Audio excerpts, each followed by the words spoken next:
வணக்கம் ஃப்ரெண்ட்ஸ், நம்ம இன்னைக்கு பார்க்குறது வியட்நாம் மில்க் ஃப்ரூட். அதாவது இதை வந்து வியட்நாமை சேர்ந்தது. என்ன இருக்குது பார்த்தீங்களா, லோரன்னு ஒரு வெரைட்டி. காயை வந்துட்டு இதெல்லாம் உருண்டை, நல்ல உருண்டையாக இருக்கும், ரொம்ப சத்தானது. இந்த பாருங்க, எல்லா செடிகளுமே மேக்ஸிமம் பூ வர ஆரம்பிச்சிட்டு.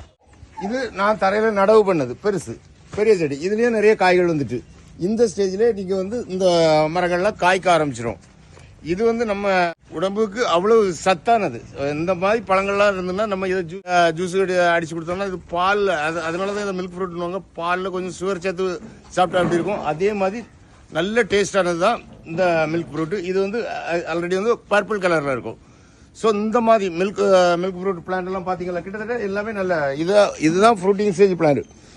பார்க்க சின்னது மாதிரி தெரிஞ்சாலும் இதுதான் அந்த ஃப்ரூட்டிங் ஸ்டேஜ். ஏன்னா அது பூ வந்துட்டு காய் வந்துட்டு.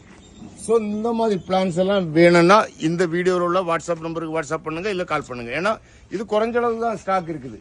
எல்லாத்துக்கிட்டையும் இந்த வெரைட்டி கிடைக்குமான்னு எனக்கு தெரியல, பட் நம்மகிட்ட குறைஞ்ச ஸ்டாக் தான் இருக்குது.